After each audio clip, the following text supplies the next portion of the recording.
Irmãos, abramos nossas Bíblias no Evangelho de Mateus, capítulo 18. Mateus, capítulo 18, verso 1. Naquela hora, aproximaram-se de Jesus os discípulos, perguntando: quem é, porventura, o maior no reino dos céus? Vamos ainda ao Evangelho de Marcos.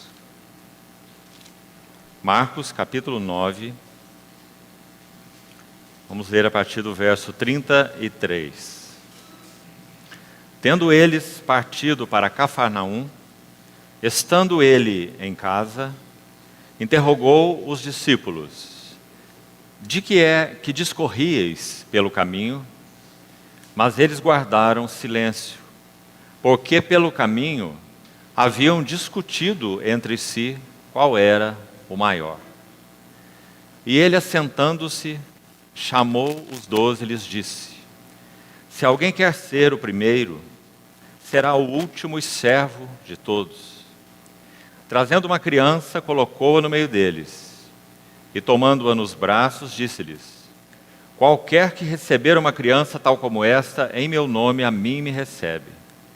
E qualquer que a mim me recebe, não recebe a mim, mas ao que me enviou. E ainda no Evangelho de Lucas, capítulo 9, verso 46. Lucas 9, 46. Levantou-se entre eles uma discussão sobre qual deles seria o maior.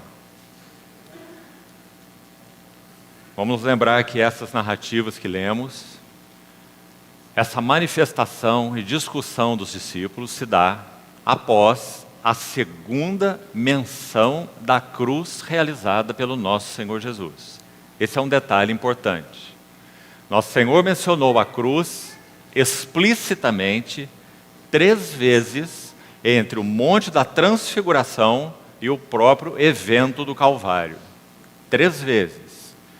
Os versículos que lemos, quando discutiam sobre o maior no reino, isso ocorreu após já a segunda menção explícita do Senhor sobre a cruz. E ainda vamos a mais um texto, Mateus, capítulo 20. E vamos ler cuidadosamente a partir do verso 17. Estando Jesus para subir a Jerusalém, chamou à parte os 12 em caminho e lhes disse: eis que subimos para Jerusalém, e o Filho do Homem será entregue aos principais sacerdotes e aos escribas, e eles o condenarão à morte, e o entregarão aos gentios para ser escarnecido, açoitado e crucificado, mas ao terceiro dia ressurgirá. Aqui nós temos a terceira e última menção explícita da cruz para os discípulos. Verso 20. Então se chegou a ele a mulher de Zebedeu, com seus filhos, e adorando-o, pediu-lhe um favor. Perguntou-lhe ele: que queres? Ela respondeu: manda que no teu reino estes meus 2 filhos se assentem, um à tua direita e o outro à tua esquerda. Mas Jesus respondeu: não sabeis o que pedis. Podeis vós beber o cálice que eu estou para beber? Responderam-lhe: podemos. Então lhes disse: bebereis o meu cálice, mas o assentar-se à minha direita e à minha esquerda não me compete concedê-lo. É, porém, para aqueles a quem está preparado por meu Pai. Ora, ouvindo isto, os 10 indignaram-se contra os 2 irmãos. Então Jesus, chamando-os, disse: sabeis que os governadores dos povos os dominam, e que os maiorais exercem autoridade sobre eles.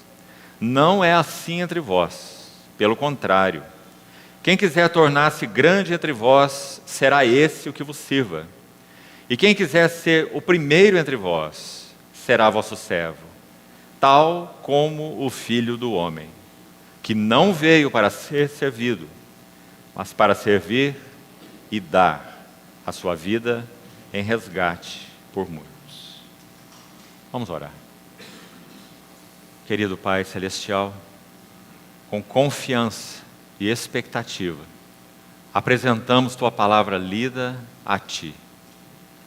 Colocamos-a nas Tuas mãos, para que o Senhor mesmo a administre sobre os nossos corações. Esperamos em Tua graça, cuidado, fidelidade e benevolência. Sê misericordioso conosco, nos falando ao coração, pois em Ti confiamos e esperamos. Em nome do Senhor Jesus. Amém. Queridos irmãos, antes de darmos passos no encargo dessa primeira sessão, eu gostaria de rapidamente recordar com os irmãos, poucas palavras, algo do que compartilhamos ontem, já que hoje nós temos muitos irmãos que nos tiveram aqui ontem. O encargo que o Senhor tem depositado em meu coração para esses dias de comunhão, está ligado a esse tema mesmo, comunhão cristã. A sua fonte, a sua beleza e os seus desafios. Falamos ontem que talvez poucos temas nas Escrituras tenham sofrido mais violência do que o tema comunhão cristã. O significado dele, a beleza dele, o escopo da comunhão, o significado da comunhão. Então ontem nós examinamos alguns textos em particular onde aparece a palavra koinonia. Não é a única palavra para comunhão no Novo Testamento, é uma delas. Mas é uma palavra que tem um sentido muito particular, pois ela é aplicada por João, vimos ontem, quando escreve sua primeira epístola no capítulo 1, dizendo que essa é a comunhão ou koinonia que o Pai tem com seu Filho Jesus Cristo. Então, a partir daí, examinamos em João 17, 6 características da comunhão da divindade, ou da comunhão da Trindade, se assim quiser. E vimos que em apenas um capítulo, e aí nós já deixamos de lado João 14, João 15, João 16, que são capítulos profundos nesse tema. Examinamos apenas o capítulo 17 de João e destacamos 6 características da comunhão da Trindade, ou da comunhão da divindade. Então nós vimos que, gostaria de repeti-las para os irmãos que anotaram, parece que alguns se confundiram um pouco na ordem, nas suas anotações. Nós mencionamos no capítulo 17 de João, os versos 4 e 5 primeiramente, onde o nosso Senhor Jesus, nesse capítulo chamado por alguns estudiosos de o Santo dos Santos da Bíblia.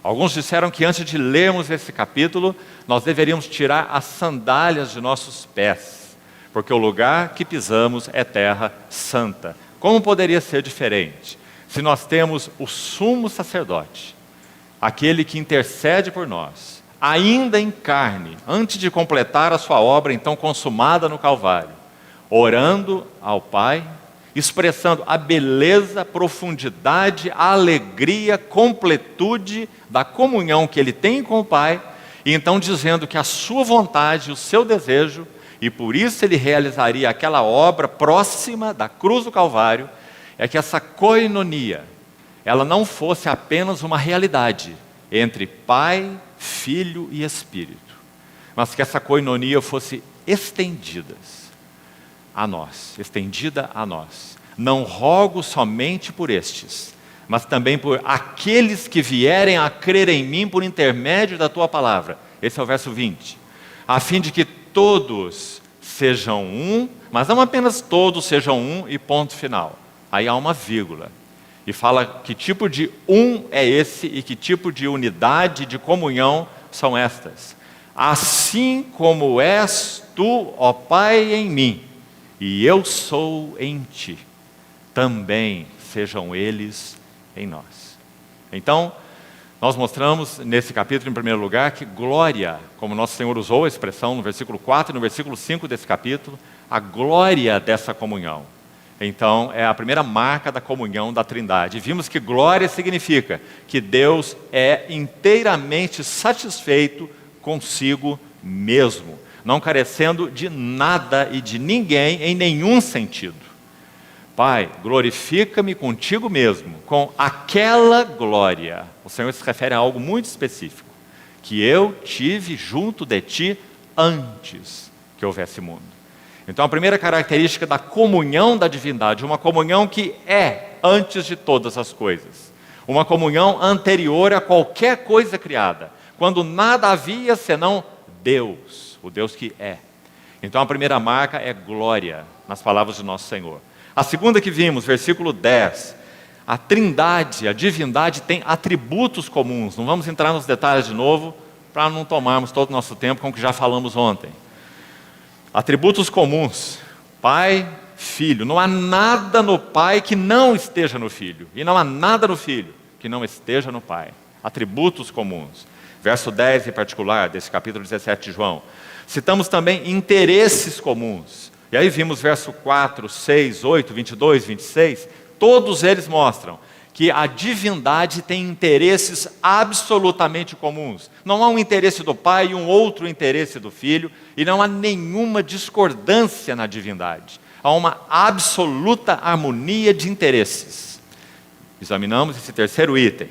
Quarto item, a unidade. Então, com a ajuda do Senhor, pela misericórdia do Senhor, podemos tocar nesse outro tema extremamente delicado, e que tem sido tão mal utilizado por tantos nesses dias. Não foi diferente assim também no passado. Qual é a base da nossa unidade? E vimos que essa base são duas obras. A obra do Filho na cruz. Deus enviou o seu Filho para resgatar. Primeiro envio. Mas não apenas isso. O texto de Gálatas 4 prossegue. E porque vós sois filhos, Deus enviou, e aí está o segundo envio. A mesma palavra, enviou aos vossos corações o Espírito do seu Filho, que clama, Abba, Pai. Qual é a base da nossa unidade cristã? Duas obras.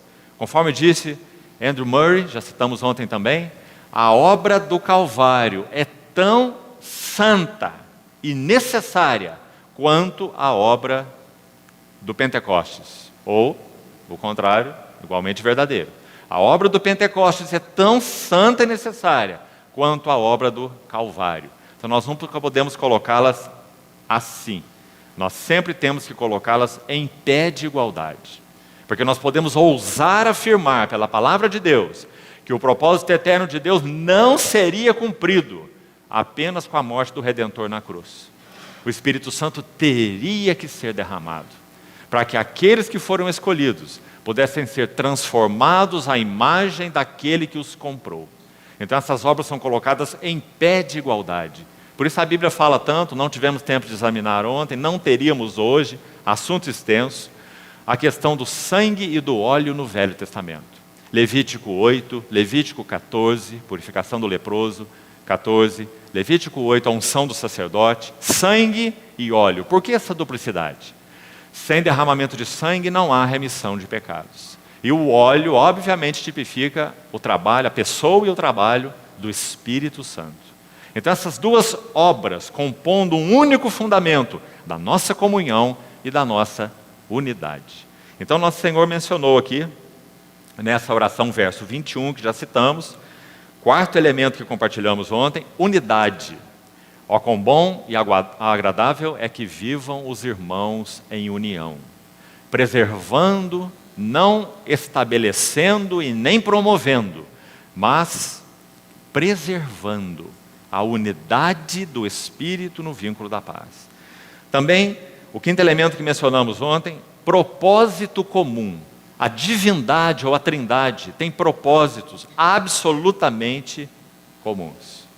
E citamos os versos também, verso 1, verso 4, verso 24, aquele lindo verso 24, quando o filho diz, Pai, orando, Pai, minha vontade é que onde eu estou, vimos que inicialmente ela é uma expressão meio enigmática em João, porque nosso Senhor usa várias vezes, mas em João mesmo nós temos a resposta de onde ele está. Se alguém me ama, siga-me. e o Pai o honrará. Se alguém me serve, siga-me e o Pai me honrará. E onde eu estou, estará comigo o que me serve, e o Pai o honrará.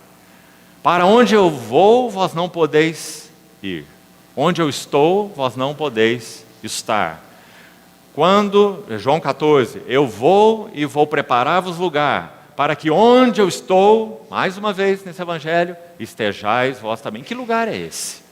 Nosso Senhor estava diante dos seus discípulos e dizendo: onde eu estou, vós não podeis ir. Que lugar é esse? E João então vai responder: ninguém jamais viu a Deus. O Deus unigênito que está no seio do Pai é quem o revelou. Ou seja, a preciosa obra do Filho na cruz teve uma finalidade principal no que concerne a nós, é claro: introduzir-nos na comunhão que o Filho tem com seu Pai, ou na koinonia da Trindade. Que verdade maravilhosa, queridos irmãos. E por isso também nosso Senhor orou na oração chamada sacerdotal em João 17. Então a quinta característica: propósito comum. Onde eu estou, estejam comigo os que me deste, para que vejam a minha glória, glória que me conferiste porque me amaste. E o último elemento, o sexto, está no último versículo de João 17. Também um verso maravilhoso. Nosso Senhor disse lá que esse amor que o Pai havia manifestado a Ele, dado a Ele, seria manifestado aos seus discípulos. João capítulo 17, versículo 26. A glória desse amor. Manifestei o teu nome aos homens que me deste do mundo. Ele já disse isso lá no início da oração. E ele termina a oração com esse versículo 26, tão precioso, onde ele diz assim: eu lhes fiz conhecer o teu nome, e ainda o farei conhecer, a fim de que o amor. Sexta e última marca da koinonia da divindade. Amor. O amor com que me amaste não foi um amor que iniciou na encarnação. Esse é um amor que é um fato eterno entre Pai, Filho e Espírito. O amor com que me amaste esteja neles, e eu neles esteja. Nesse mesmo evangelho nós vamos encontrar duas expressões do Senhor. Uma em João 5,20. É a única vez que aparece. Tão enfática, tão simples e por isso tão linda. Sabe o Senhor disse lá, João 5,20? O Pai ama o Filho. Simplesmente isso. Essa era a segurança de seu viver.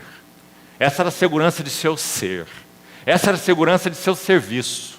O Pai ama o Filho. Mas não só isso. João mesmo, 14,31. Sabe o que lemos lá? Eu amo o Pai. O Pai ama o Filho, disse o Senhor.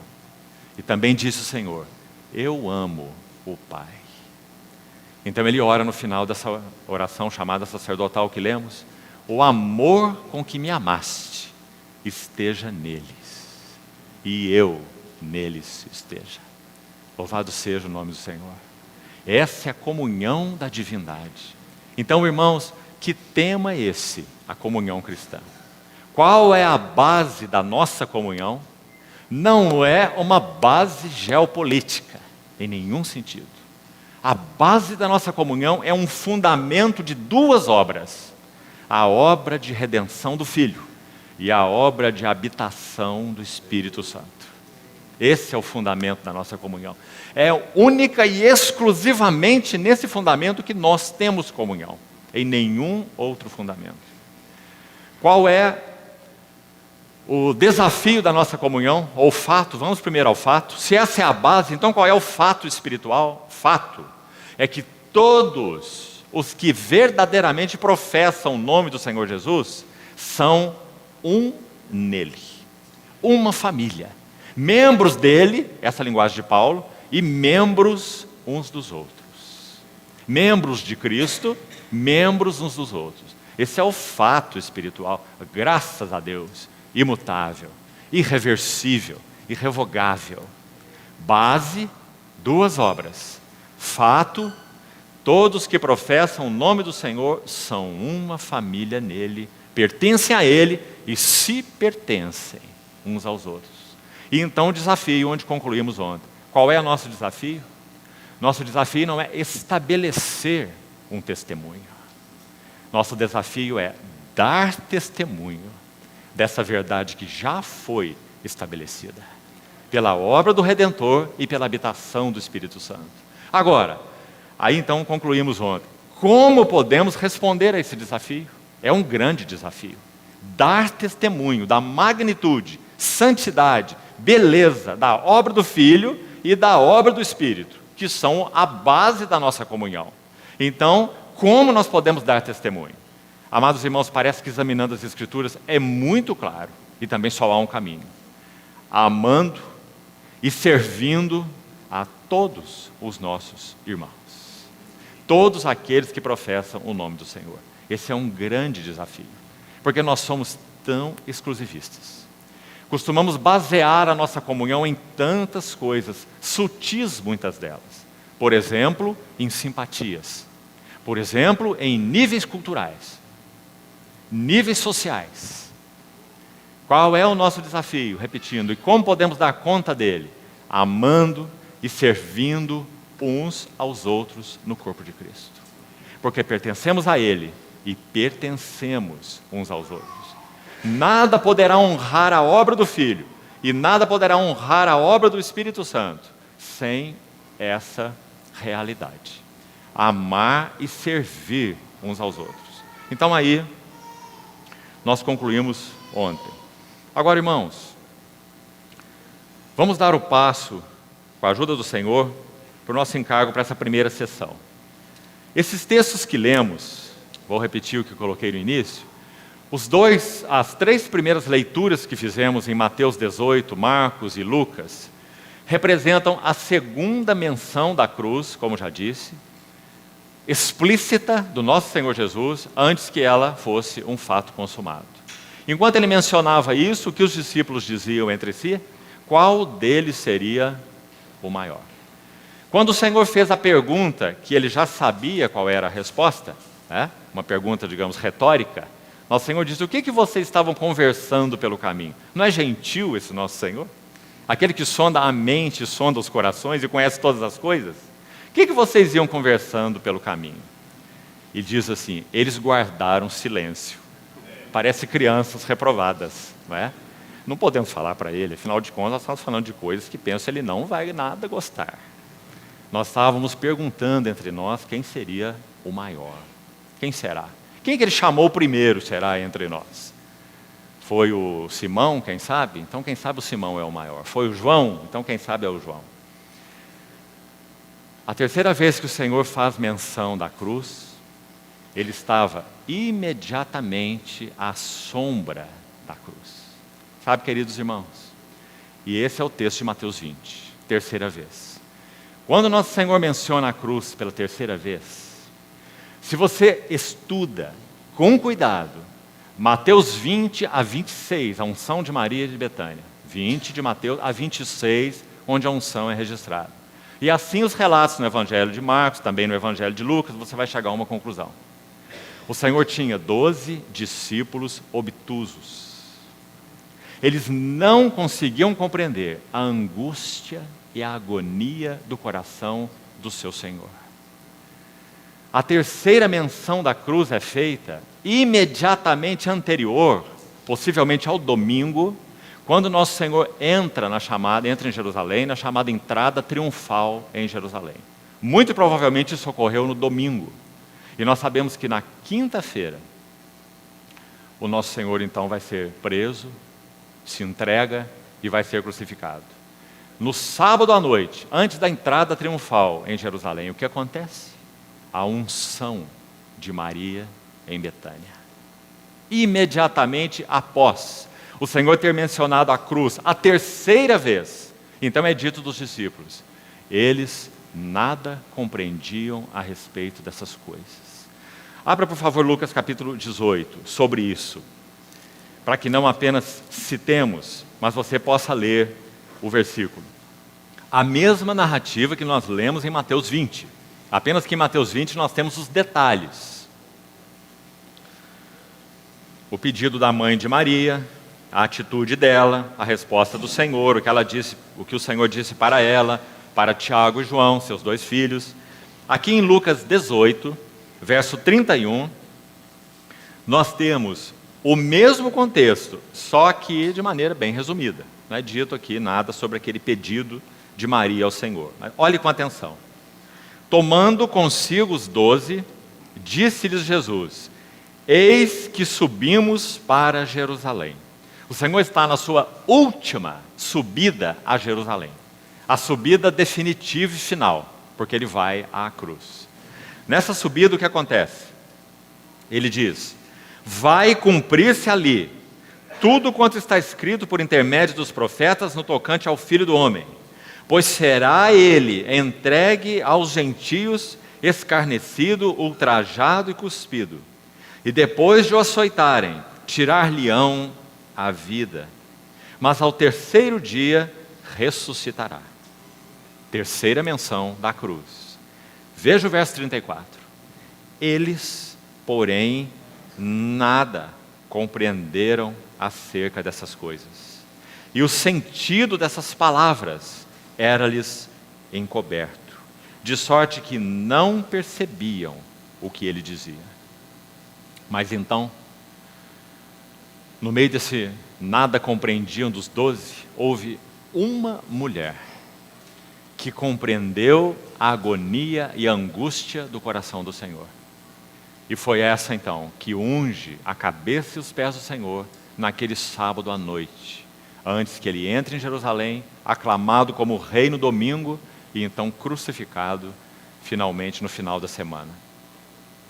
Esse é o contexto onde nós vemos Mateus 20. Agora nós vamos retornar ao contexto de Mateus 20, onde a narrativa é explícita, e vamos examinar algumas coisas então que têm a ver com a nossa comunhão cristã e que pelejam contra, atentam contra a comunhão cristã. E vamos entrar nesses aspectos com a ajuda do Senhor, mais práticos. Mateus 20, então, dos versos 17 a 19 que já lemos, o Senhor faz essa última menção da cruz e não tem ninguém ali para participar da comunhão dos seus sofrimentos. Então, no verso 20, chega-se a ele a mulher de Zebedeu e com seus 2 filhos, e agora, note aí, adorando-o, pediu-lhe um favor. Irmão, o que você acha dessa adoração? Maria, adorando, pediu-lhe um favor. Acho que nós não poderíamos dar outro nome para essa adoração, senão uma adoração contaminada. Uma adoração com segundas intenções. Adorando, lhe pediu um favor. Respondeu-lhe Jesus: que queres? Ela respondeu. Você sabe que essa Maria é tia, humanamente falando, de Nosso Senhor. Assumindo como que uma autoridade de uma tia, de uma mulher mais velha, ela não apenas pede algo ao Senhor, ela pede ao Senhor que ordene. Ela diz: manda, que no teu reino. Hoje pela manhã, quando compartilhávamos um grupo de irmãos, nós vimos o perigo de tirarmos essa peça no eterno propósito de Deus chamada o reino, apenas uma peça, não há nada de mais elevado nela do que nas outras peças, e colocarmos essa peça como central, como se reinar fosse o eterno propósito de Deus para nós. Então Maria menciona isso: no teu reino, que os meus 2 filhos se assentem. Ora, irmãos, como que nós vemos a narrativa desse texto? Nós podemos ter, talvez de primeira mão, 2 maneiras de interpretar. Uma mãe cuidadosa, com seus 2 filhos, né? O Tiaguinho e o Joãozinho, e ela quer que os 2 tenham lugares especiais no reino do Senhor. Uma ótima mãe, mas completamente equivocada no que concerne ao reino de Cristo. Então ela faz esse pedido ao Senhor e é dito assim: o Senhor responde. As palavras que são ditas a ele sempre são levadas a sério. O Senhor realmente nunca zomba de nossas palavras, nunca ri de nossas palavras, Ele leva a sério nossas palavras. Então Ele levou esse pedido a sério. E Ele respondeu assim: não sabeis o que pedis. Podeis vós beber o cálice que eu estou para beber? Já que falaram em reino, já que falaram em posições espirituais, elevadas. Então o Senhor levou a sério a pergunta e deu a resposta adequada. Será que para assumir essas posições, vocês encarariam o caminho até elas? Então podereis vós beber o cálice que eu estou para beber? O Senhor está dizendo, só há um caminho para o reino, a cruz. Não há um outro caminho possível para o reino. Não há um outro caminho para a coroa, senão a cruz. Podereis vós beber o cálice que eu estou para beber? Responderam, mais uma vez parecem como crianças pequenas. Responderam, podemos. Não é? Você já viu uma criança tentando pegar um fardo grande e o pai diz, filho, deixa isso aí, você não aguenta. E ele diz, aguento sim. Não é? Podemos. Podeis vós beber o cálice que eu estou para beber? Nós podemos. Eles nem sabiam qual era esse cálice, mas eles disseram que poderiam. Então nosso Senhor disse, bebereis o cálice. E eles também não sabiam o que isso significava. O que aconteceu posteriormente com eles? Tiago foi o primeiro dos 12 a ser martirizado. Ele foi passado ao fio da espada. Após o Pentecostes, ele foi equipado, louvado seja o Senhor. Ele foi equipado pelo Espírito Santo de tal maneira que ele pôde beber o cálice do Senhor em um único gole. Herodes mandou passar Tiago ao fio da espada. E o que aconteceu com João? João viveu a mais longa vida entre os 12, bebendo o cálice gota a gota. Dia a dia, tomando e levando a sua cruz e seguindo o Senhor fielmente. Esse foi João. Ou seja, os dois beberam o cálice. Mas o assentar-se à minha direita e à minha esquerda não me compete concedê-lo.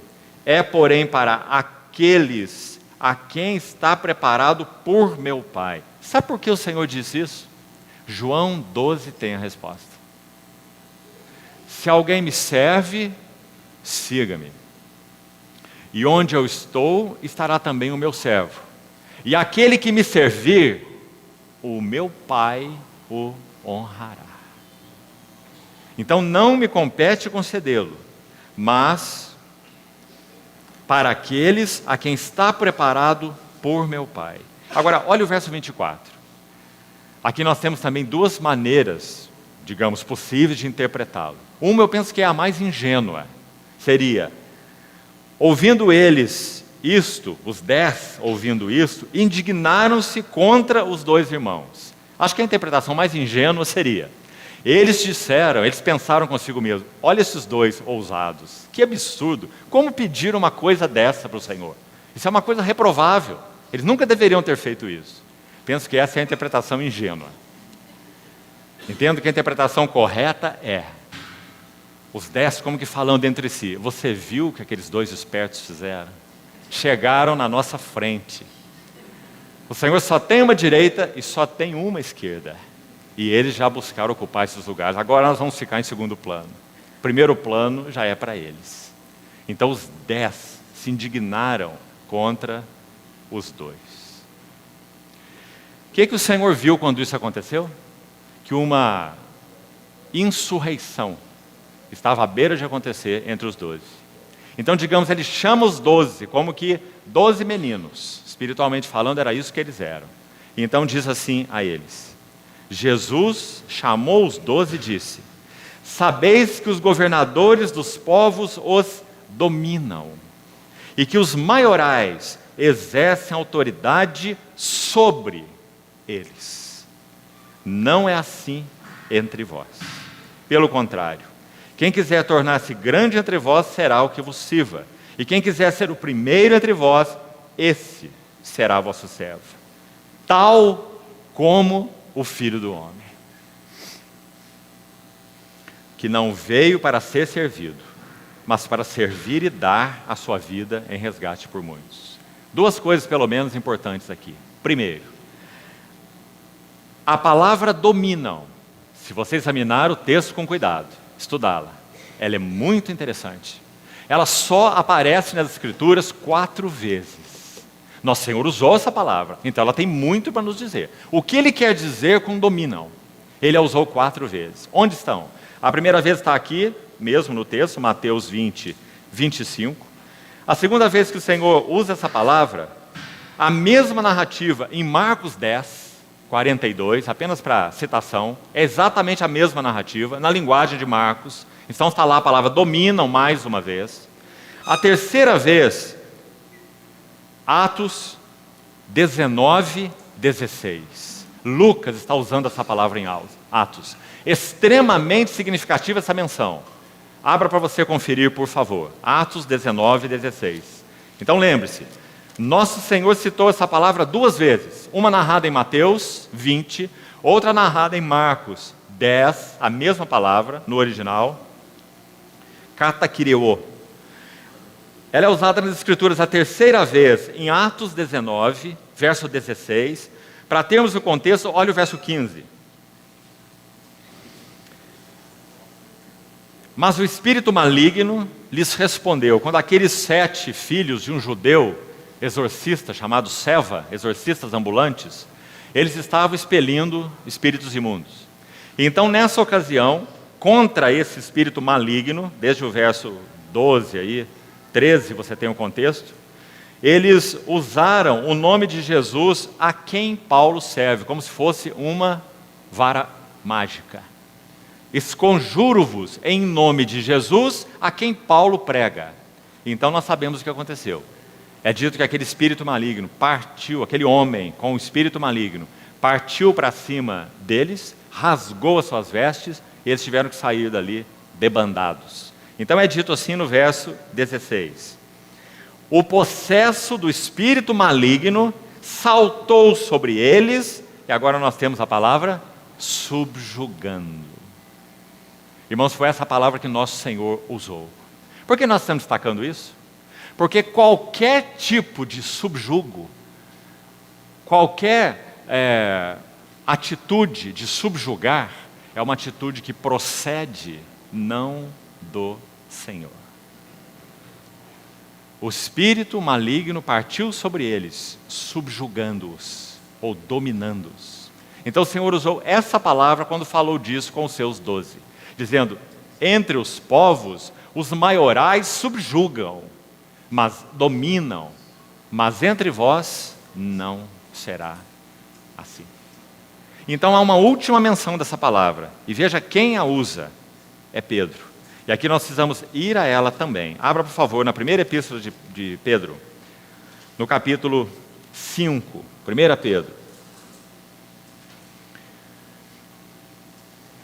Pedro ouviu muito bem essas palavras que nosso Senhor falou com os 12, lá estava ele. Os maiorais subjugam aqueles que são então dominados por eles. Pedro, já agora um ancião, escrevendo essa epístola tão linda, ele diz assim no verso 2, 1 Pedro 5:2: pastoreai o rebanho de Deus que há entre vós, não por constrangidos, mas espontaneamente, como Deus quer, nem por sórdida ganância, mas de boa vontade, e nem como dominadores. E aí está a quarta e a última vez em que essa palavra aparece em todo o Novo Testamento. E agora é Pedro que usa. Pedro está trazendo de volta aquela palavra que ele ouviu dos lábios do Senhor. Aquilo que ele viu acontecer, que estava perturbando de modo absoluto aquela comunhão, levando aqueles corações à beira da insurreição, provocando entre eles contendas, ciúmes, trono aqui, trono lá, não é? Disputas de posição, partidarismos. Então Pedro recorda essa palavra e diz: cuidem do rebanho de Deus. Vocês que têm recebido do Senhor aquela carga maior, não a carga única, mas aquela carga maior, porque são mais velhos, são anciãos, são presbíteros, é a palavra que ele usa aqui, que significa simplesmente anciãos, não é? Então, cuidem, ovelhas mais velhas, cuidem e ajudem as ovelhas mais novas. Então, pastoreai o rebanho de Deus que há entre vós, não subjugando. E Pedro então aplica a palavra. Mas não só isso nesse texto. Há uma outra coisa linda nesse contexto. Vamos continuar com ele. Quando Pedro usa essa palavra, então, não como subjugadores, dominadores dos que vos foram confiados, porque pertence a outro. não a nós. Então nos foram confiados, não são propriedade nossa, em nenhum sentido. Antes, tornando-os modelos do rebanho. Então ele diz, ora, logo que o Supremo Pastor se manifestar, se esse serviço for fiel, nos moldes como Pedro colocou aqui, então vós recebereis a imarcessível coroa de glória. Agora, olhe com atenção o verso 5. Rogo igualmente aos jovens, sede submissos, uns, ou para com os que são mais velhos. Outro sim, no trato de uns com os outros, cingivos. Queria que os irmãos notassem essa palavra. É menção única no Novo Testamento, e ela é muito especial. Principalmente se nós a contrastamos com a palavra dominadores do versículo 3. Sabe por quê? Já vimos o que significa os dominadores no verso 3. Né?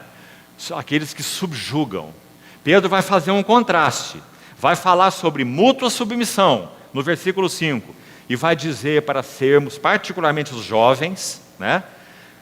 Submissos para com os mais velhos, e no trato uns com os outros, cingivos todos de humildade.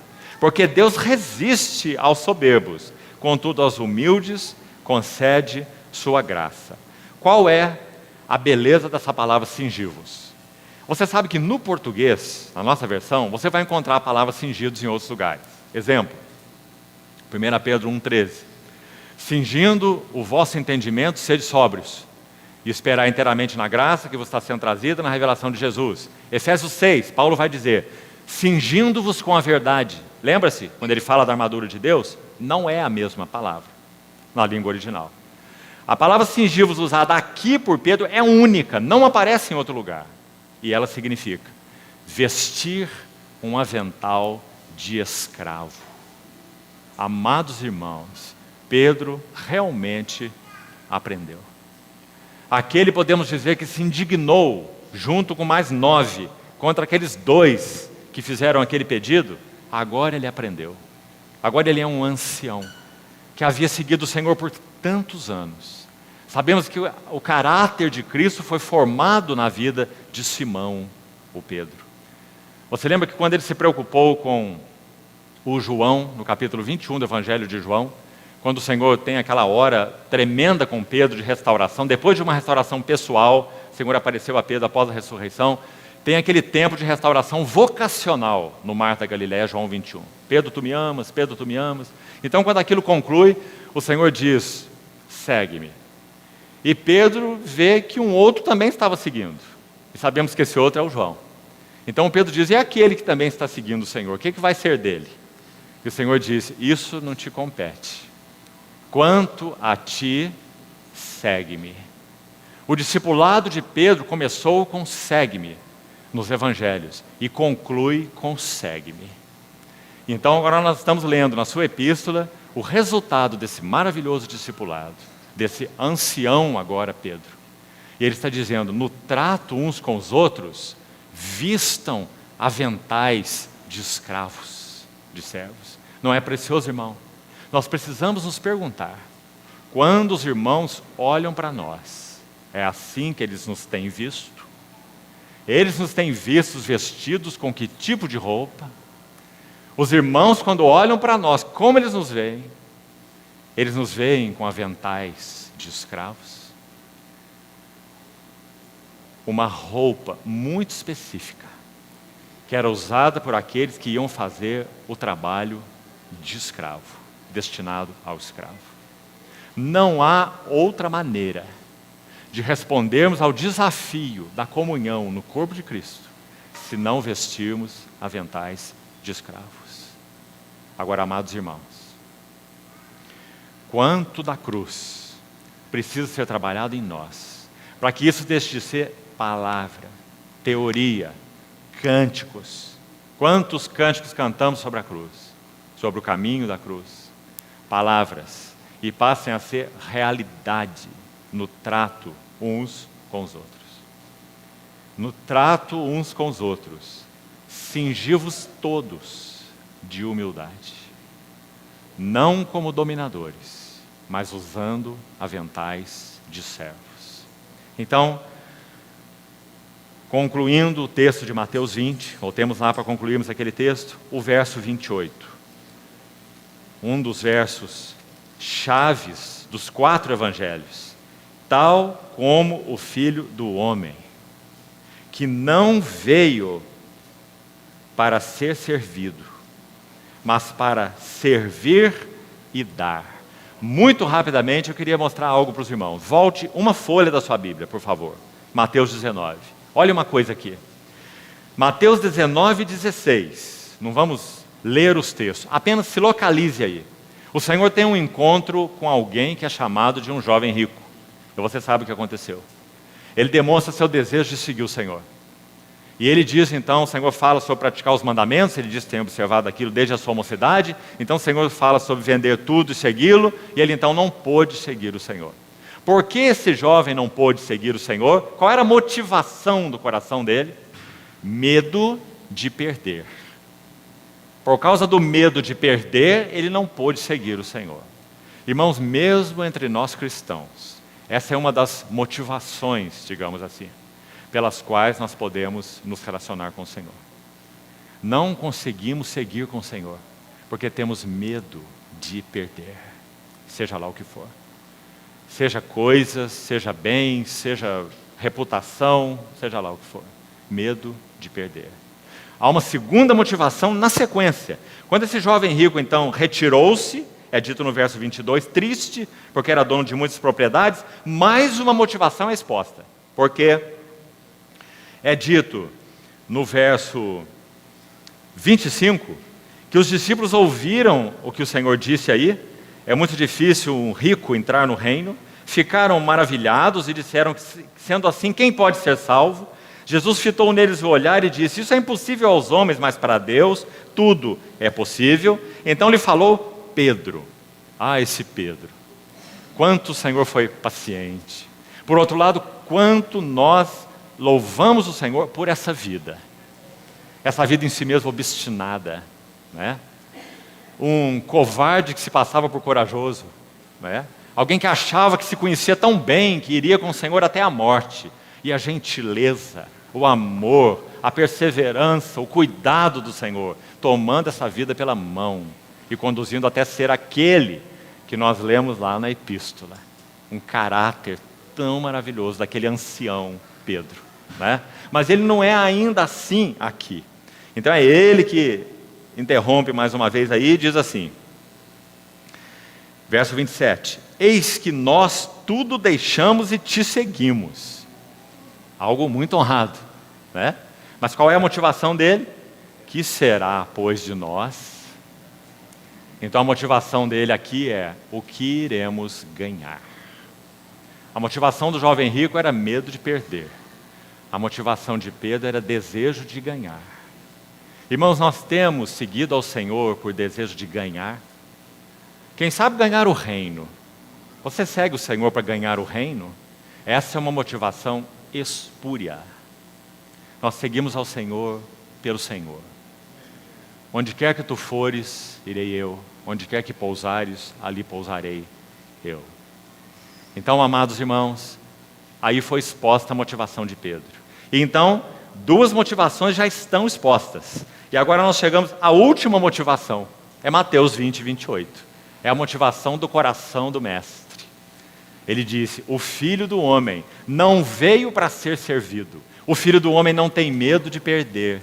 O Filho do Homem não tem desejo de ganhar. Mas o Filho do Homem tem a graça de servir e dar. Essa é a sua motivação. Então ele diz, tal como o Filho do Homem, que não veio para ser servido, mas para servir e dar. Ouçamos, amados irmãos e irmãs, essas duas palavras da boca do nosso próprio Senhor. Qual é a necessidade que temos para preservar a comunhão? Por que esses 12 não conseguiriam preservar a sua comunhão?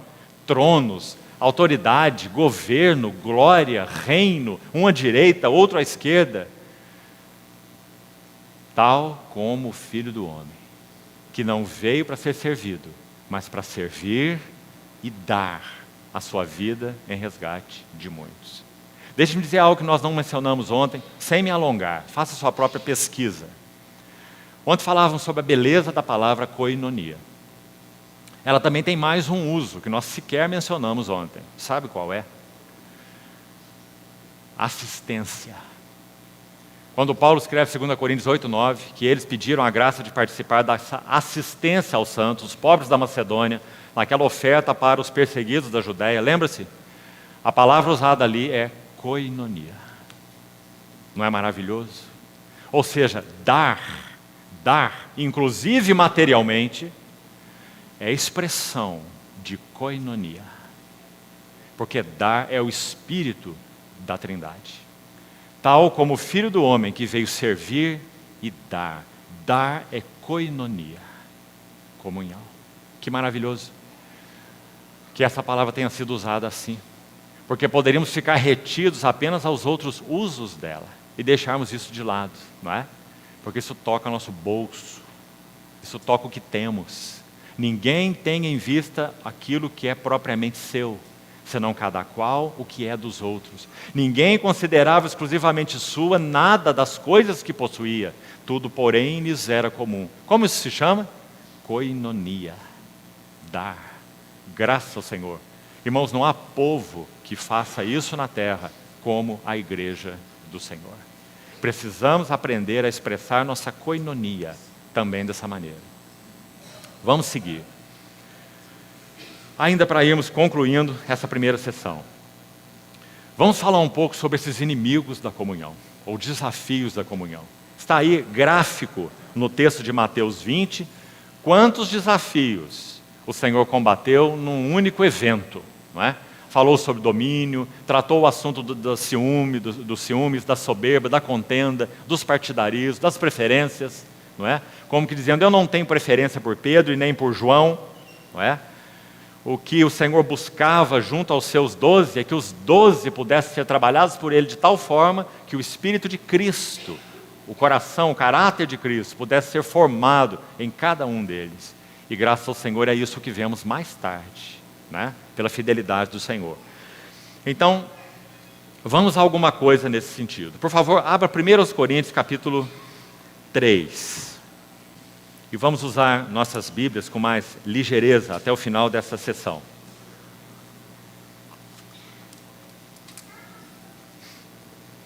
Primeiros Coríntios 3. Eu, porém, irmãos, não vos pude falar como a espirituais, e sim como a carnais, como a crianças em Cristo. É muito interessante que haja entre irmãos, até alguns eruditos realmente, que dizem que não existe algo chamado cristão carnal. Muito interessante essa expressão, porque a Bíblia nos diz que há o cristão chamado carnal. Andai no Espírito e jamais satisfareis a cobiça da carne, porque a carne luta contra o Espírito. E se não respondemos às demandas do Espírito e fazemos o que é do nosso querer, Gálatas 5, então nós somos carnais. Aliás, Paulo usa essa expressão muito enfática no verso 2, parte final, quando ele diz, ainda sois carnais. A única alternativa nossa aqui, para ser coerente com o que é dito por muitos, seria dizer assim, esses aqui não são verdadeiramente convertidos, né? Seria a única alternativa. Aí nós iríamos entrar em problemas, porque Paulo, quando começa essa carta, se refere a ele como santos e chamados para serdes de Jesus Cristo, e a igreja de Deus que está em Corinto, né? Então, qual era a carnalidade deles? Verso 2. Leite vos dei a beber, não vos dei alimento sólido, porque ainda não podeis suportá-lo, nem agora ainda o podeis, porque sois carnais. Porque havendo entre vós ciúmes e contendas. Nós fomos a esse versículo por causa de Mateus 20. Foi exatamente o que aconteceu entre aqueles 12. Havendo entre vós ciúmes e contendas, não é assim que sois carnais. 3 vezes a expressão é repetida. Versos 1, 2 e 3. E andais segundo o homem. Quando alguém, pois, diz eu sou de Paulo e o outro eu sou de Apolo, não é evidente que andais segundo os homens? Segundo alguns manuscritos originais, há uma 4ª menção da palavra carnais aqui. Não aparece na tradução Revista Atualizada, porque ela não consta de todos os manuscritos. Mas há manuscritos que colocam esse verso assim: eu sou de Apolo, eu sou de Paulo. Outro diz, eu sou de Apolo. Não é evidente que sois carnais, mais uma vez, e andais segundo os homens. Teriam 4 ênfases, né? Agora, irmãos, como nós enfrentamos, de acordo com as Escrituras, e vamos a elas, para concluirmos essa primeira sessão, esse assunto de ciúmes e contendas? Como podemos expressar a verdadeira comunhão? Como nós podemos ser aqueles que servem e dão? Como nós podemos ser libertos do medo de perder, mas também do desejo de ganhar na nossa motivação de andar com o Senhor? Então vamos a uns textos. Abra, por favor, a Epístola de Tiago, capítulo 4. Tiago, capítulo 4, verso 11. São tão delicadas essas duas exortações de Tiago que vamos ler aqui, que nós então selecionamos numa lista que estamos iniciando agora, que eu gostaria então de citar para os irmãos, para que aprendamos a preservar essa preciosa comunhão para a qual nós fomos chamados, que tem como base a oferta do Redentor e a habitação do Espírito Santo, como falamos, né? Olha o que Tiago diz no capítulo 4, verso 11. Olha a delicadeza desse versículo. Irmãos, não faleis mal uns dos outros. Tão delicado, né? Porque a nossa língua, amados irmãos, é tão solta, é tão terrível. Sabe como nós costumamos falar mal dos outros? De várias maneiras. Uma delas é assim: irmão, eu vou confidenciar algo a você, mas precisa ficar entre mim e você. Então nós falamos mal dos nossos irmãos. Essa é uma maneira sutil, tão pecaminosa, como se nós não utilizássemos essa verborragia, né? Então, a exortação de Tiago: irmãos, não faleis mal uns dos outros. Olha a delicadeza da segunda exortação. Tiago capítulo 5, verso 9. Irmãos, muito interessante ele começar com essa palavra, não é? Por que será que ele começa com irmãos? É claro, ele está dizendo, nós somos uma família. O Senhor interveio para resolver aquela insurreição iminente no meio dos 12, não foi? Porque eles eram sua família, os 12 escolhidos, né? Que o Senhor arduamente e pacientemente estava discipulando. Então Tiago, com o mesmo espírito do seu mestre, ele diz, irmãos, capítulo 5, verso 9, ele é ainda mais delicado. Ele diz, não vos queixeis uns dos outros. Digamos agora, ele foi além. Não apenas não fale mal, mas não se queixe. Paulo em Filipenses 2 diz assim, nada façais por partidarismo ou vanglória. Em Filipenses 2 ainda ele diz, fazei tudo sem murmurações, queixas e nem contendas, para que vos torneis irrepreensíveis, filhos de Deus inculpáveis, no meio de uma geração pervertida e corrupta, no qual resplandeceis como luzeiros no mundo. Então, olha irmãos, as chaves de Tiago para preservarmos a comunhão. Sabe em que ocasião ele coloca isso? Dê um passo para trás. O que está em Tiago 3? A chamada menção completa sobre a língua.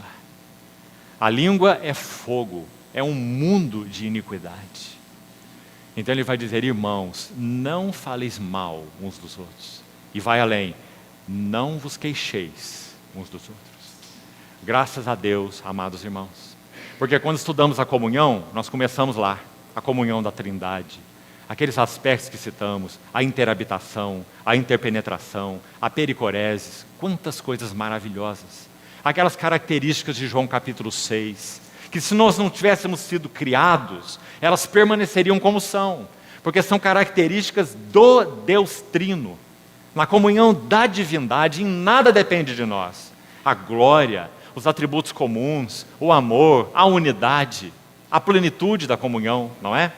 Então, estudarmos a comunhão na Trindade estudar a base da nossa comunhão, que preciosidade, a oferta do Filho, a habitação do Espírito, tantas coisas maravilhosas. Mas nós precisamos ser ajudados além disso. Precisamos ser ajudados assim como Tiago e outros, vamos ler, estão nos ajudando. Vocês estão vendo a beleza disso? Vocês estão vendo essa koinonia? João aplicou essa palavra em 1 João 1 para o Deus triuno. Ora, a nossa koinonia é com o Pai e com seu Filho Jesus Cristo. Não é? Então precisamos ouvir a exortação desses que conheceram muito bem o que essa koinonia significava. Estão nos ajudando a não quebrar essa koinonia, por nada que seja. Então não fale mal de seu irmão. Então não se queixe de seu irmão. Vamos ver o que mais as Escrituras nos dizem. E selecionamos alguns versos. Se você fizer uma tarefa, para você ver a extensão disso, encorajo você a fazer no Senhor, há mais de 50 menções, só no Novo Testamento, da palavra uns aos outros, mutuamente. Mais de 50. Você deveria fazer esse exercício, esse dever de casa. Tome lá a sua folha e liste todas as menções do uns aos outros e do mutuamente. Você vai aprender lições maravilhosas. Aprendemos lições maravilhosas. Porque o Senhor vai falar de uma mutualidade positiva e de uma mutualidade negativa. Por exemplo, ele vai dizer, Gálatas 5, se vos mordeis e devorais uns aos outros. Isso é mutualidade negativa. Vos mordeis, vos devorais uns aos outros. Vede que não sejais mutuamente. Olha aí a palavra de novo. Destruídos. Destruídos em que sentidos? Aniquilados na nossa comunhão. Porque nos mordemos e devoramos uns aos outros. Né? Então essa é uma grande tarefa. Nós não vamos seguir a menção do uns aos outros. Selecionamos alguns textos para examinarmos juntos, especificamente relacionados a esse tópico da comunhão. Vamos a Romanos 12, a Romanos 15, em primeiro lugar. Romanos 15. Olhem com atenção os versos 5 a 7. Ora, o Deus de paciência e consolação vos conceda o mesmo sentir de uns para com os outros. Aqui há uma menção, né? Segundo Cristo Jesus, para que concordemente e a uma, ou em um acordo, em um coração, em uma alma, uma voz, glorifiqueis ao Deus e Pai do nosso Senhor Jesus Cristo.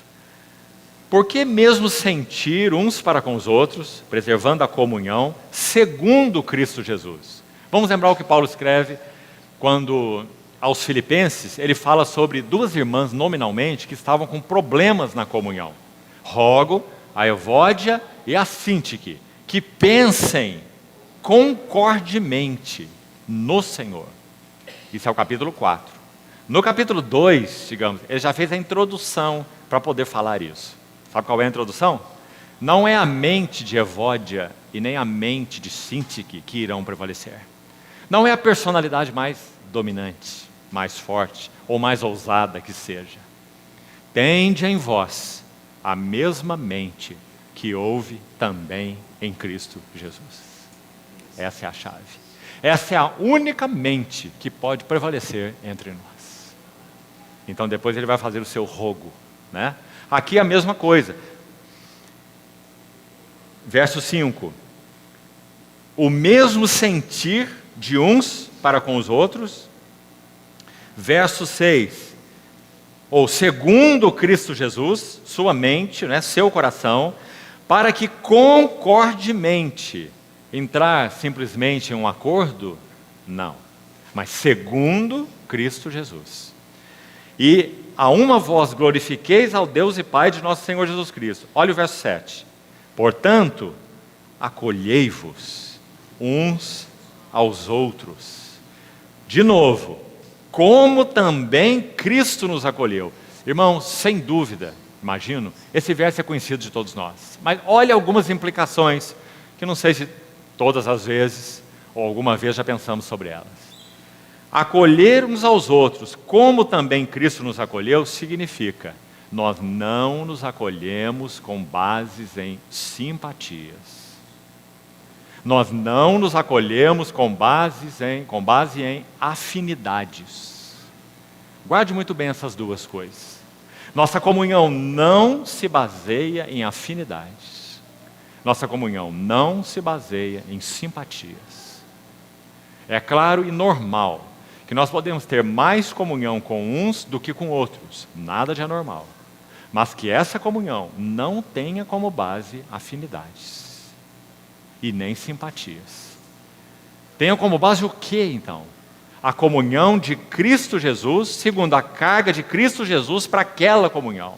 Será que você já não observou na sua vida que em determinados tempos, especialmente aqueles que já viveram mais com o Senhor, nós tivemos relações particulares, mais intensas, com determinados irmãos, e que depois deixou de ser assim, não por problemas, não por discórdias, não por nenhuma atitude carnal de qualquer parte, mas porque um propósito foi cumprido em um determinado tempo, e agora então outro propósito será cumprido em um outro tempo. Quem sabe com outras pessoas até, não é? Isso é normal. Mas que nossos relacionamentos não se baseiem em simpatias e nem em antipatias. Quando as sinagogas foram estabelecidas, isso aconteceu. Por um lado, as sinagogas têm um aspecto positivo. A palavra de Deus foi guardada no cativeiro babilônico por causa das sinagogas. Esse é o aspecto positivo. Mas o aspecto negativo é que eles fizeram sinagogas de carpinteiros, sinagogas de ourives, sinagogas de pedreiros, sinagogas de associações de classe. Então, as afinidades das sinagogas era a profissão comum. Que o Senhor nos guarde dessas coisas no corpo de Cristo. O corpo de Cristo não é uma sinagoga, não é uma associação de classe, porque nossa comunhão não tem base em simpatias e não tem base em afinidades. Ainda em Romanos 12, veja o que Paulo diz. Romanos 12, verso 3, outro texto tão importante, irmãos, nesse tema. Romanos 12, de 3 a 5. Olhe com atenção.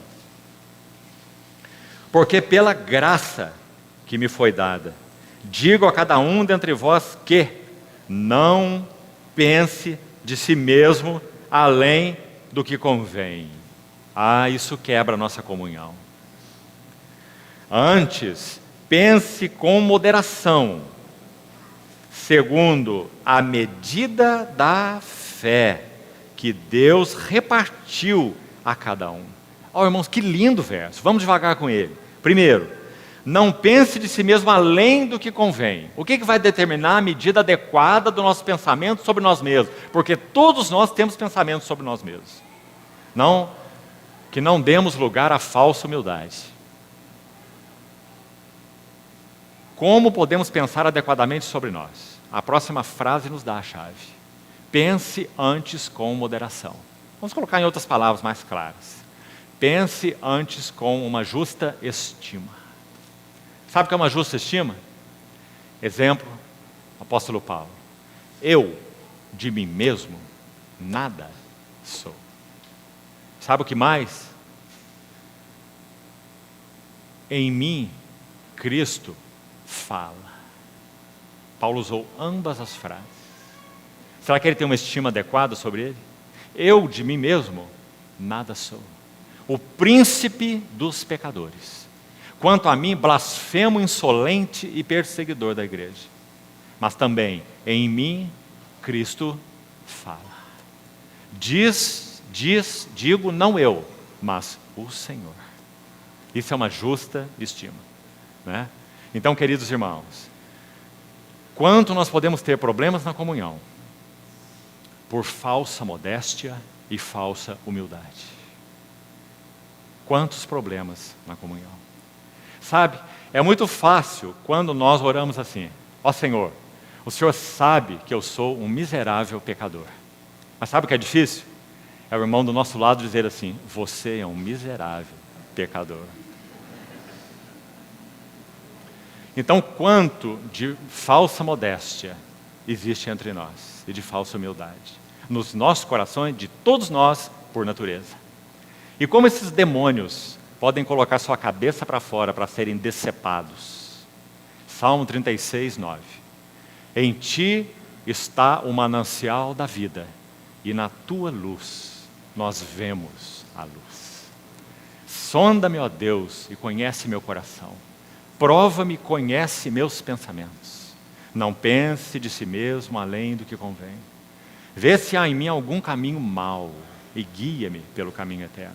Graças a Deus por essa oração de purificação, que todos nós devemos e podemos, na nossa vida de relação com o Senhor, fazermos em todo o tempo. Para que o Senhor use use aquele, use essa situação, use aquela circunstância, use aquele ímpio, use aquele irmão, use tudo e todos, para que o nosso coração seja mostrado na luz. Então aqueles vermes em nós possam ser exterminados, porque eles não resistem à pungente luz da graça, da glória do nosso Senhor Jesus.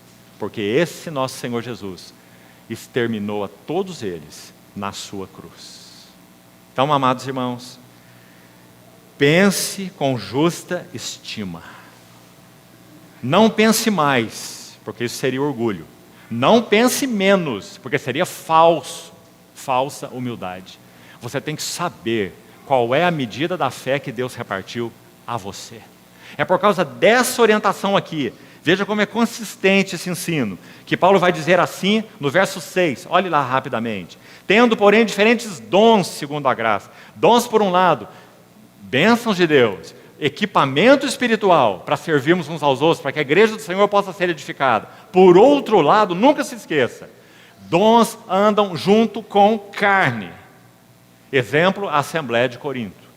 O Espírito Santo quer apurar o dom, amadurecer o dom e tratar com a carne. Então, esse era o fato na igreja dos Coríntios. Paulo inicia a carta dizendo: em tudo fostes enriquecidos nele, em toda palavra, em todo conhecimento, e não vos falta nenhum dom. E Paulo era grato ao Senhor por isso. Dons espirituais não são problemas entre nós, são dádivas, né? Mas eles eram carnais. E usavam esse equipamento para criar todo tipo de problema. Disputas, contendas, ciúmes, partidarismos e divisões entre eles, né? Então pense de você mesmo com uma justa estima. Ela é baseada no quê? Na fé que Deus tem repartido a você. Por isso, como falamos no verso 6, diferentes dons nós temos segundo a graça que nos foi dada. Se profecia, seja segundo a proporção da fé. O que esse versículo está nos ensinando? Você vai falar pelo Senhor, então não fale palavra que você leu no último livro e nem escutou na última conferência. Você vai falar pelo Senhor, então fale segundo a proporção da tua fé e não da fé dos outros. Compreendeu, irmão? Se profecia, seja segundo a proporção da fé. Não é maravilhoso? Para que isso não crie problemas entre nós. Cabeças cheias de conhecimento, né? Mas nenhum impacto. Porque esse serviço não é feito na proporção da fé, é feito na proporção de conhecimento intelectual. E o conhecimento intelectual não edifica a igreja. Então pense de si mesmo com justa estima, segundo a medida da fé que Deus repartiu a cada um. Maravilhoso. Então ele continua. Por quê? Por que pensar assim? Porque assim como num só corpo temos muitos membros, mas nem todos os membros têm a mesma função. E até o verso 8, ele vai ficar nesse assunto da função. Ele vai mencionar 7 classificações gerais de ministério, nos versículos 6, 7 e 8. Você contar aí, tem 7 classificações gerais de ministério, ou de serviço, não é? Então ele vai dizer como nós vamos exercer esses serviços, se nós não pensamos de nós mesmos com uma justa estima. Se eu não tenho consciência da medida da fé, da revelação, da visão, da graça que o Senhor tem me concedido, por graça, porque a graça, verso 3. Não é mérito em nenhum sentido, não é? Mas se eu e você não temos convicção da medida dessa graça, como nós vamos poder servir bem o Senhor? Não é? Assim como num corpo temos muitos membros, nem todos os membros têm a mesma função, assim também nós, conquanto muitos, somos um só corpo em Cristo e membros uns dos outros. Então é um texto maravilhoso. Então nos versos 6 a 8, ele entra nas 7 classificações do serviço. Todos segundo a proporção da fé. Todos segundo a medida da fé que Deus repartiu a cada um. Por isso nós temos uma justa estima. Se alguém dissesse para Paulo, você é um apóstolo? Não sou nenhum apóstolo, não. Quem te disse que eu sou um apóstolo? Você é um profeta? Não imagina, nunca fui um profeta, não é? Ele vai dizer que ele era sim isso tudo, pela graça de Deus. Um pregador, apóstolo, mestre dos gentios, né? Nenhuma falsa modéstia e nenhum orgulho espiritual. Porque ele diz, pela graça que me foi dada. 1 Coríntios 15, 10. Eu trabalhei mais do que todos os apóstolos. Ouvir Paulo dizer isso parece que é o ápice da soberba, né? Aí ele vai dizer, pela graça que me foi dada, eu trabalhei mais do que todos os apóstolos. Porém, não eu, mas a graça de Deus comigo. Ele conhece a graça que concede, ele conhece a graça que dá suporte, que habilita, a graça que dá fundamento para o serviço. Ele diz, eu trabalhei, respondi a essa graça, mais do que todos os apóstolos. Porém, trabalhei, não eu, mas a graça de Deus junto comigo. Não é? É isso que o Senhor deseja fazer em todos nós, irmãos. Então que o Senhor nos guarde na comunhão de orgulho espiritual e de falsas modéstias. Que nós tenhamos lá para nós, lá no nosso tesouro secreto. Você não precisa, não deve, não pode se intitular de nada. Quem nós somos? Servos, irmãos. Não é? Mas nós devemos saber qual é a medida que o Senhor tem repartido a nós. Medida pela qual nós responderemos a Ele naquele dia. Bem está, servo bom e fiel. Foste fiel no pouco, sobre o muito eu te colocarei. Bendito seja o Senhor. Vamos a mais alguns textos, rapidamente, nosso tempo já se esgotou. Romanos 12, 16, bem rápido, diz assim: tende o mesmo sentimento uns com os outros. Em lugar de seres orgulhosos, condescendei com, aqui um cuidado, com o que é humilde. Esse o aqui não está se referindo a pessoas. Não está dizendo condescenda com aquele que é humilde. É mais do que isso, implica nisso também. Mas é mais, a ideia é condescendam com aquilo que é humilde. Percebeu a diferença? Aquilo que é humilde. Lavar os pés dos discípulos é aquilo que é humilde. O Senhor condescendeu com aquilo que é humilde, aliás, o mais humilde. Porque Ele vai dizer, vós me chamais o Mestre e o Senhor, e eu sou. E se eu, sendo Senhor e Mestre, vos lavei os pés. Ou seja, condescendeu com aquilo que é humilde. Né? Então é isso que Paulo está dizendo aqui, para que a nossa comunhão não seja quebrada. Condescendamos com aquilo que é humilde entre nós. E não sejais sábios aos vossos próprios olhos. Aqui acho que tem mais um conselho que podemos ser ajudados com ele. Sabe, irmãos? Se nós temos na nossa comunhão 50 irmãos, e nós olhamos para esses 50 irmãos como 50 mestres, nós vamos andar muito rápido na nossa jornada com o Senhor. Porque nós vamos aprender de todos eles, de uma forma ou de outra forma. Porque nós temos um coração de aluno. O Senhor Deus me deu língua de discípulos. Cuidado com a palavra eruditos lá, porque no original é discípulos. Ele me desperta todas as manhãs, desperta o meu ouvido para que eu ouça como os discípulos. Esse foi o nosso Senhor. Agora, se nós temos uma comunhão com 50 irmãos, e nós olhamos para eles como aqueles que precisam ser ensinados por nós. Ah, que tragédia, amados irmãos. Não sejais orgulhosos e nem sábios aos vossos próprios olhos. Condescendei com aquilo que é humilde, para que a comunhão não seja quebrada. Ainda mais um verso. Deixa eu citar para você aqui duas coisas, duas frases. Não vamos passar por elas rápido, não.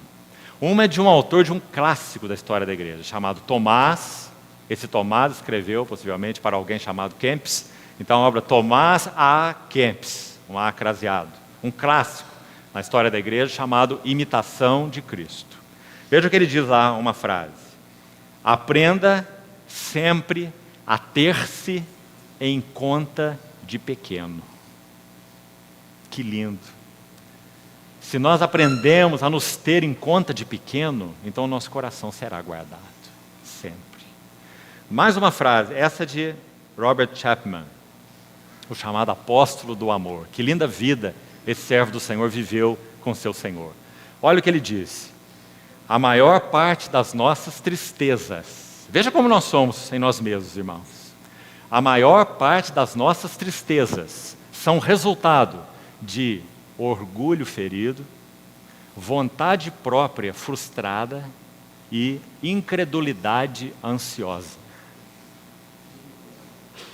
Pouco nós experimentamos daquela tristeza segundo Deus que conduz ao arrependimento.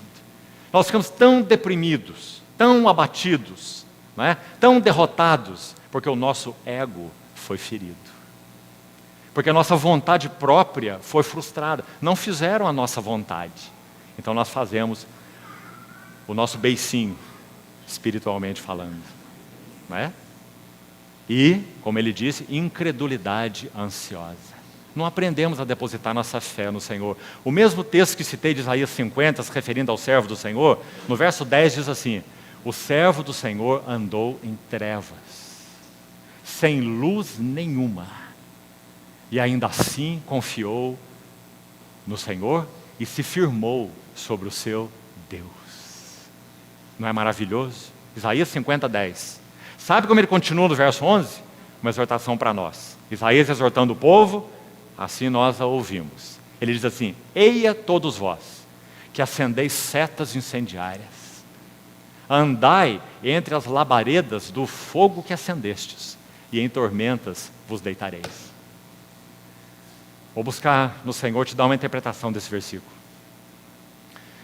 Se o Senhor usa situações para frustrar a nossa vontade, e nós ainda assim tentamos continuar abrindo caminhos, sabe o que acontecerá? Deitaremos nas labaredas do próprio fogo que acendemos. Isaías diz assim: e isso procederá do Senhor. Isaías 50, 11. Então, amados irmãos, não sermos orgulhosos aos nossos próprios olhos, ter-nos em conta de pequeno, é caminho para preservarmos a nossa comunhão. Vamos concluir com duas perguntas e uma frase. Penso que duas perguntas penetrantes, que o Senhor tenha misericórdia de nós. A primeira pergunta: por que nós somos tão melindrosos na comunhão? Sabe como muitas vezes nos parecemos? Há uma plantazinha que muda de nome conforme a região do Brasil. Na região onde eu moro se chama dormideira. Você mal toca na dormideira, ela já se encolhe e se fecha. Muitas vezes assim nós parecemos na nossa comunhão. Enquanto os outros estão aí, na normalidade, ou quem sabe até falando boas coisas de nós estamos muito bem, né? De cabeça erguida. Mas quando alguma coisa, de alguma maneira, nos fere, nos toca, nos atinge, então nós nos fechamos como aquela plantinha delicada, né? A dormideira. Por que nós somos tão melindrosos na nossa comunhão? Abra sua Bíblia, por favor, em João capítulo 5. Veja o que o Senhor disse aqui. João capítulo 5. Preste atenção.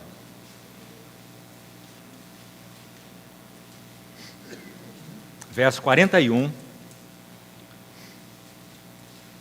Eu não aceito glória que vem dos homens. Por isso ele não era melindroso. Por isso ele pôde receber cuspes, açoites e bofetões. Ser escarnecido, insultado. Verso 42. Sei, entretanto, que não tendes em vós o amor de Deus. Eu vim em nome do meu Pai, e não me recebeis. Se outro vier em seu próprio nome, certamente o recebereis. Agora escute esse verso 44. Como podeis vós crer, se aceitais glória uns dos outros, e contudo não procurais a glória que vem do Deus único? Veja, aqui está a resposta da pergunta. Por que nós somos tão melindrosos na nossa comunhão? Porque, irmãos, nós temos um desejo escondido nos nossos corações, por honra e glória. Isso nos faz tão melindrosos. Quando não recebemos a devida honra ou a devida glória, então nós nos fechamos para a comunhão. E nós vamos buscar estreitar a comunhão, que nesse caso não é comunhão nenhuma, com aqueles que nos dão honra e nos dão glória. Como podeis vós crer se buscais glória uns dos outros? Nosso Senhor, nesse versículo então, até mesmo nos disse que essa motivação nos impede de avançar na fé, na vida da fé, porque nós buscamos glória e honra uns dos outros. Não é possível crer se buscamos glória e honra uns dos outros. Muito impactante esse versículo. Segunda pergunta. Segundo o texto que lemos em Pedro, 1 Pedro 5, em que consiste a autoridade? A autoridade é uma realidade no reino de Deus ou não? Há esferas de autoridade diferentes no reino de Deus ou não? A autoridade é uma realidade no reino de Deus e há esferas diferentes de autoridades no reino de Deus. Mas o que é autoridade no reino de Deus? O que o nosso Senhor nos ensinou? Aquele que quiser ser o primeiro entre vós, esse seja o que vos sirva. Nós já comentamos outras vezes em outros contextos. Queria usar essa figura para você meditar sobre ela. Você se lembra antigamente nos circos, quando aquelas pirâmides, então, circenses, eram feitas? Você se lembra como elas eram feitas? Não sei se ainda hoje existe isso. Aquelas pessoas pequenas, muito fortes, né? Teriam que ser basicamente da mesma estatura, né? Então, quase todos eram pequenos, né? Não é fácil achar muitas pessoas altas e fortes, né? Então, eles eram pequenos, estatura aí mediana, e tinham aí 1,70 m de altura e 1,70 m de largura, né? E eles se abraçavam na base da pirâmide, né? Punham os braços sobre os ombros dos outros. E então, a pirâmide humana começava. E subiam mais uns nos seus ombros, sobre os ombros desses outros, e outros, e outros. E lá no topo da pirâmide, é onde nos chamava a atenção, né? Nós olhávamos para quem está no topo. E quem estava no topo? O mais fraquinho, pequeno e leve entre eles, né? Essa é uma linda figura, porque isso é o corpo de Cristo. Mas nós fazemos pirâmide invertida. Lá em cima estão os superstars. E para eles nós olhamos. Não é verdade? Paulo disse assim em Efésios 2, a igreja é edificada sobre o fundamento. Quem que está no fundamento? Os apóstolos e profetas. E Jesus Cristo é a pedra angular. E todos nós estamos sobre esses ombros. Esta pirâmide humana tem quase 2000 anos. Certamente, então, nós somos os mais fraquinhos nessa analogia, né? Os dos últimos dias. Aqueles que é dito deles na carta a Filadélfia, que eles têm pouca força, mas ainda assim, pela graça do Senhor, guardam seu nome, né? Então, amados irmãos, assim preservamos a comunhão. Nosso desejo, irmãos mais velhos e irmãs mais velhas, deve ser que muitos subam sobre os nossos ombros, pela graça do Senhor. E nós possamos dar um suporte de vida, de graça, de revelação, de ajuda, de encorajamento para todos eles, segundo a medida da fé que Deus repartiu a cada um de nós. E então, queria concluir com mais uma frase. Aqui no caso vou citar de quem é. Precioso servo do Senhor, que foi martirizado por ordem direta de Hitler durante a Segunda Guerra Mundial. Um alemão chamado Dietrich Bonhoeffer. Olha o que ele escreve sobre comunhão. Preste atenção. A comunidade cristã confiará somente no singelo servo da palavra de Jesus, porque sabe que assim está sendo conduzida não por sabedoria ou por arbitrariedade humana, mas pela palavra do bom pastor. A questão da confiança espiritual, tão intimamente ligada à questão da autoridade, por isso estamos lendo esse texto, a questão da confiança espiritual, tão intimamente ligada à questão da autoridade espiritual, decide-se na fidelidade com que alguém cumpre o serviço de Jesus Cristo. Não é uma frase maravilhosa? A confiança espiritual, que está tão ligada à autoridade, ela se decide na fidelidade com que alguém cumpre o serviço de Jesus Cristo. E claro, no espírito e na mente de Jesus Cristo. Senão não é o serviço de Jesus Cristo, né? E ele termina assim: fidelidade com que alguém cumpra o serviço de Jesus Cristo, e jamais nas qualidades extraordinárias que ele dispõe. equipamento intelectual, oratória, conhecimento em qualquer nível. Encontrará autoridade somente aquele que não busca a autoridade própria. Aquele que, sujeito à autoridade da palavra, é um irmão entre os irmãos. Graças ao Senhor.